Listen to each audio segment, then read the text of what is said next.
Hi, my name is Diana Juarez, and I am here to do my rough draft on how there is a lot of barriers for undocumented people in a foreign country, especially the United States.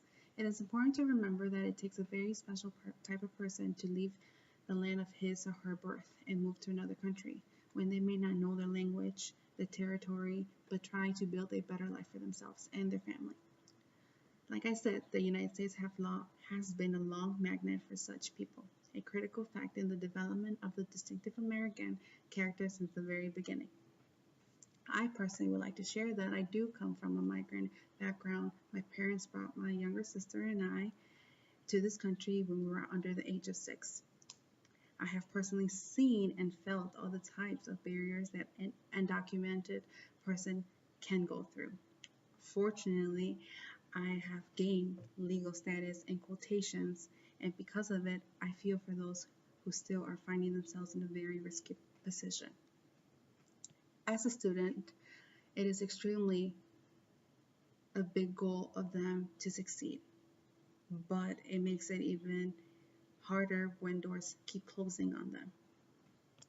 A vast majority of participants were extremely concerned about financing their college education, which inhibited their ability to succeed academically.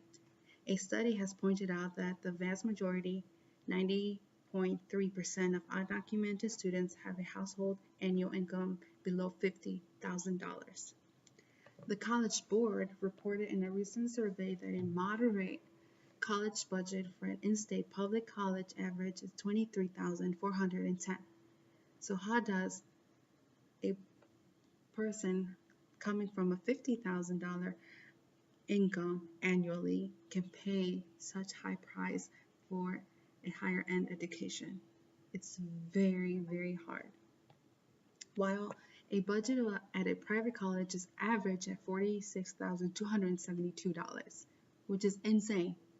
The lack of access to in-state tuition or financial aid for many undocumented students have meant many must save up working for a long time before they can even attend college or take time off during school to earn more money.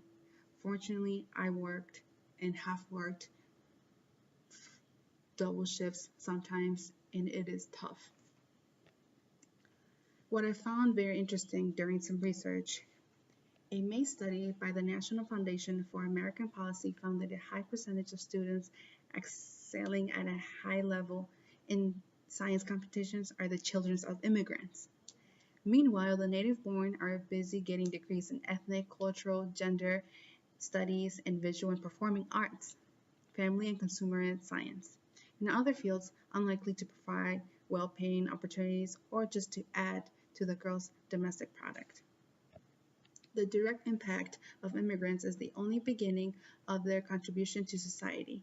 It is in, sorry, in just a published book, Borders Economics, Robert Gass, business and editor of The Economist, explains how immigrant communities are extremely powerful networks linking those living here to the best and the brightest still living in their homelands. The Chinese and Indian diaspora provide invaluable connections to business in China, and in India they are the creating vast wealth both here and there, a classic win-win situation.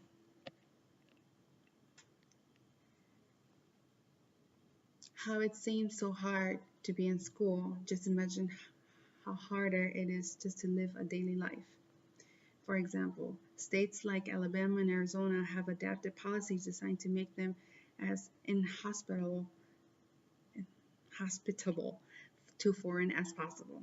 In those states, the police are required to question anyone who looks foreign and demand proof that they are in this country legally. Any foreign or foreigner looking person who neglects to have the proper papers on them at all times is subject to arrest. I have never have gone through that type of situation, but you hear it every single time at the news and at school. You hear situations like that. Does the police really have that power to judge you and to tell you that you're not welcome in this part of the United States and let you know that you are being arrested for just trying to do something good? Barriers, instead of decreasing, are very, very highly increasing to undocumented people in the United States. I am here to inform you of the some of the barriers that people had to live with and give you something to think about on your way to work, on your way to study, and think twice before you start misjudging because you just don't know who the people are and where they come from and the struggles they have to go through. Thank you.